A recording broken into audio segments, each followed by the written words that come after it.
الحمد لله رب العالمين، والصلاة والسلام على سيد الأنبياء والمرسلين وعلى آله وصحبه أجمعين، أما بعد.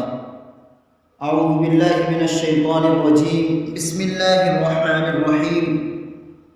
أفحسبتم أنما خلقناكم عبثا وأنكم إلينا لا ترجعون. صدق الله العظيم. اللہ تبارک و تعالیٰ نے ہمیں زندگی ایک مقصد کے لیے عطا فرمائی ہے. جس آیت مبارکہ کی میں نے ابھی آپ حضرات کے سامنے تلاوت کی، اس میں اللہ تبارک و تعالیٰ ارشاد فرماتے ہیں، کیا تم یہ گمان کرتے ہو کہ تم بے فائدہ پیدا کیے گئے ہو اور کیا تم ہماری طرف لوٹائے نہیں جاؤ گے؟ اس آیت مبارکہ سے معلوم ہوا کہ انسانوں کے پیدا ہونے کا ایک مقصد ہے. دوسری جگہ سورہ ذاریات میں تو اللہ تبارک و تعالیٰ نے صاف اور دو ٹوک لفظوں میں جن و انس کو دنیا کے اندر پیدا کرنے کے مقصد کو بیان کیا ہے. وَمَا خَلَقْتُ الْجِنَّ وَالْإِنسَ إِلَّا لِيَعْبُدُونِ. ایک دن ہمیں اپنے پروردگار کی طرف لوٹ کر جانا ہے. جو کچھ ہم دنیا میں کرتے ہیں اس کا ہمیں بدلہ ملنا ہے. نیک کاموں کا اچھا بدلہ ملتا ہے اور برے کاموں کا برا بدلہ ملتا ہے. اب یہ ہم پر منحصر ہے کہ ہم کیسی زندگی گزارتے ہیں. اللہ تعالیٰ کے یہاں مستقل ایک قانون ہے، ایک نظام ہے. جو بھی نیکی کرے گا وہ اچھا اجر پائے گا اور جو بھی برائی کرے گا وہ اس کی سزا کو بھگت کے رہے گا. یہ نہیں ہو سکتا کہ انسان دنیا میں رہ کر منمانی کرے اور اس کو کوئی پوچھنے والا نہ ہو. جو انسان اللہ تعالیٰ کی نافرمانیاں کرتا ہے، اللہ تعالیٰ اسی دنیا میں اس کو کچھ نقد سزا دے دیتے ہیں اور آخرت میں تو ملے گی ہی. اس کو کہتے ہیں عدلے کا بدلہ. یہ کیسے ہو سکتا ہے کہ ایک آدمی کیکر کا درخت لگائے اور اس کے اوپر پھل لگنے لگ جائے؟ جو کیکر بوئے گا اسے کانٹے ملیں گے، جو گناہ کرے گا اسے سزا ملے گی.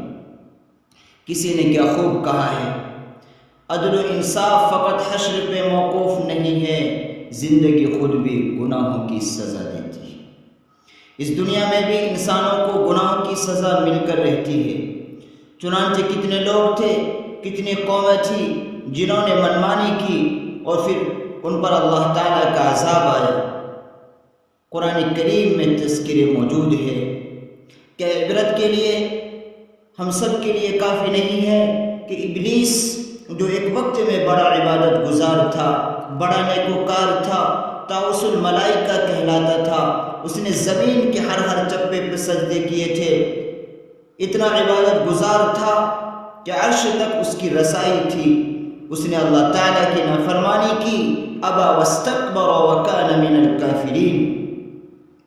اس نے سجدے سے انکار کیا، کافروں میں سے ہوا. چنانچہ رب کریم نے فرمایا فخرج منہا فإنک رجیم. نکل جا میرے دربار سے اس لیے کہ تو مردود ہے. اپنے دربار سے نکال دیا گیا اور ساتھ ہی پروردگار نے یہ بھی کہہ دیا وَإِنَّ عَلَيْكَ لَعْنَتِي إِلَى يَوْمِ الدِّينِ. اب تجھ پر قیامت تک میری لعنتیں برسیں گی. کہاں رحمتوں کا مستحق تھا، کہاں لعنتوں کا مستحق ہو گیا. جب عبادت گزار تھا تو رحمتیں برستی تھی، مقرب تھا، محبوب تھا. اب جب گنہگار بنا تو لعنتوں کا مستحق بن گیا. کتنا برا انجام ہے اللہ کی نافرمانی کا. اللہ تبارک و تعالی ہم سب کو محفوظ فرمائے. قوم نوح علیہ السلام کے ساتھ کیا ہوا؟ وہ سیدنا نوح علیہ السلام کا مذاق اڑاتے تھے.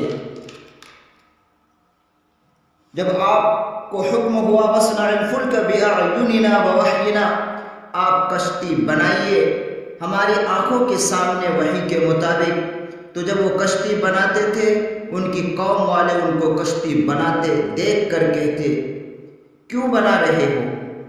نوح علیہ السلام فرماتے تھے کہ طوفان آنے والا ہے. وہ کہتے تھے یہاں تو ریت ہی ریت ہے، ہر طرف صحرا ہی صحرا ہے، ہم تو چاہتے ہیں کہ یہاں پانی جلدی آئے. مذاق اڑایا کرتے تھے. قال ان تسخروا منا فإنا نسخر منكم كما تسخرون، مذاق اڑاتے تھے. بس پھر اللہ رب العزت کا جب فیصلہ آ گیا تو پروردگار نے حضرت نوح علیہ السلام کو فرمایا وَلَا تُخَاطِبْنِي فِي الَّذِينَ ظَلَمُوا إِنَّهُمْ مُغْرَقُونَ، اب آپ کو مجھ سے ان ظالموں کے بارے میں گفتگو نہیں کرنی. میرے پیغمبر، ہو سکتا ہے کہ آپ ان کو مصیبت میں دیکھ کر آپ کا دل پسیج جائے، آپ کا دل نرم ہو جائے، آپ ان پر مہربان ہو جائیں. اب مجھ سے ان کے بارے میں کلام مت کیجیے، اب انہیں غرق ہو کر رہنا ہے. چنانچہ ایسا طوفان آیا کہ پوری دنیا میں سوائے وہ لوگ جو نوح علیہ السلام کے ساتھ کشتی میں سوار تھے وہ بچ گئے، باقی سب غرق ہو گئے. قوم عاد دنیا میں گزری ہے. مفسرین نے لکھا ہے کہ 60 ہاتھ چوڑے ان کے سینے ہوتے تھے، لمبے لمبے قد ہوتے تھے. وَتَنْحِتُونَ مِنَ الْجِبَالِ بُيُوتًا، پہاڑوں کو کھود کر گھر بناتے تھے. اور آج بھی دنیا میں ایسے مقامات موجود ہیں کہ پہاڑ کے اندر جائیں تو آپ کو عجیب و غریب اندر مکان بنے ہوئے محسوس ہوں گے، جو آج کے انسان کے بس سے بھی باہر ہے. ان کو اپنی طاقت پہ ناز تھا، کہتے تھے من اشد منا قوة، کون ہے ہم سے زیادہ طاقت والا. اور اللہ تعالیٰ نے بھی تصدیق کر دی ان کی بات کی، لم یخلق مثلها فی البلاد، ان جیسی قوم پھر شہروں میں پیدا نہیں ہوئی. تو طاقت پر ناز تھا، گھمنڈ تھا، وقت کی نبی کی بات نہیں مانی.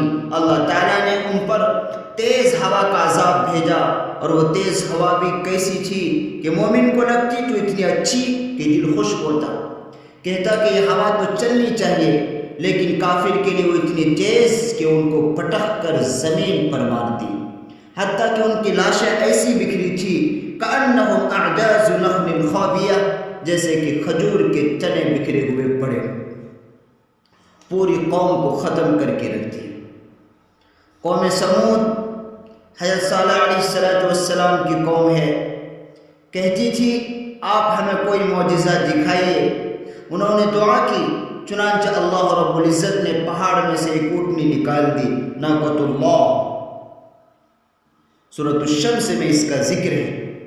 اس کو ایک بچہ بھی تھا، دودھ اتنا دیتی تھی کہ سارے گاؤں والے اس کو پیتے تھے، مگر اس کی خوراک بھی اتنی تھی کہ ایک دن گاؤں والے پانی بھر سکتے تھے اور ایک دن وہ اونٹنی پانی پی لیتی تھی. حضرت صالح علیہ السلام نے ان کو سمجھایا، فرمایا کہ اس کو تم کچھ نہ کہنا، یہ اللہ کی نشانی ہے. مگر ایک بدکار عورت کے پیچھے کچھ لوگوں نے آ کر اس اونٹنی کی ٹانگیں کاٹی اور بالآخر اسے مارا.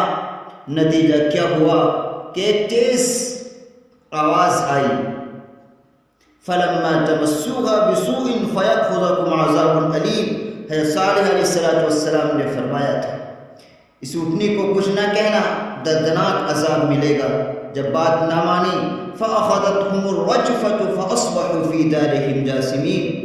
ایک کڑک آواز آئی جیسے بجلی کڑکتی ہے. اگلے دن سب اپنے گھروں کے اندر مردے پڑے ہوئے ملے. اللہم احفظنا من. قوم لوط غیر فطری عمل کرتے تھے.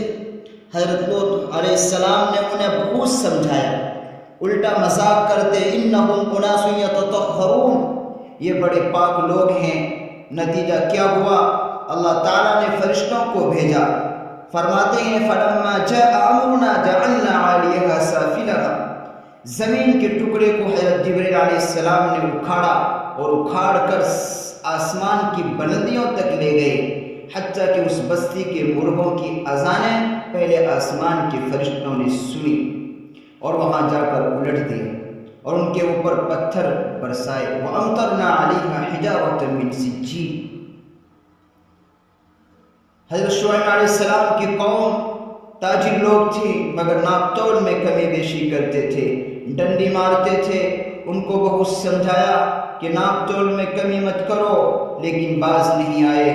قرآن مجید میں ہے فَأَخَذَتِ الَّذِينَ ظَلَمُوا الصَّيْحَةُ، ان پر بھی ایک زوردار آواز ایسی آئی بجلی کی چمک جیسی اس قوم کو بھی ختم کر دی. فرعون دنیا میں کتنا متکبر بادشاہ تھا، اپنی قوم کو کہتا تھا الیس لی ملک مصر وہذہ الانہار تجری من تحتی، دیکھو یہ ملک مصر یہ میرا ہے اور اس کا نظام آپ پاشی کیسا بڑا مزے کا ہے، نہریں بہتی ہیں، دریا بہتے ہیں، میں بہتر ہوں، میری یکتائی دیکھو۔ اور یہ موسیٰ علیہ السلام جو صحیح طرح بول بھی نہیں سکتے، ایسا تکبر کرتا تھا، کہتا تھا انا ربکم الاعلی، میں بڑا پروردگار ہوں۔ بس پھر اللہ تعالیٰ کی پکڑ آئی، فرماتے ہیں فَأَغْرَقْنَا آلَ فِرْعَوْنَ وَأَنْتُمْ تَنْظُرُونَ، بس جب عذاب آ جاتا نہ پھر بندہ پیچھے ہٹنا بھی چاہے تو ہٹ نہیں سکتا۔ کہتے ہیں جب فرعون دریا کے کنارے پہنچا تو اس نے دیکھا کہ حضرت موسیٰ علیہ السلام تو پار اتر چلے گئے، دریا پار کر گئے، تو یہ گھبرایا، ڈرا کہ میں نہیں اندر جاتا۔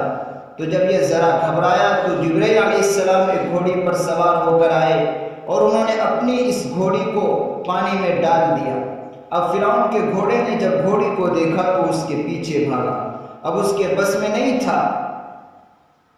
تو یہاں سے مفسرین نے نتیجہ نکالا کہ جب اللہ تعالیٰ کا عذاب آ جاتا ہے، اب بندہ پیچھے بھی ہٹنا چاہے پروردگار پیچھے ہٹنے نہیں دیتے، بچوں کدھر جاتا ہے، تو نے میرے عذاب کو دعوت دی، گناہوں کے ذریعے سے اب بھاگ کر کہاں جاؤ گے۔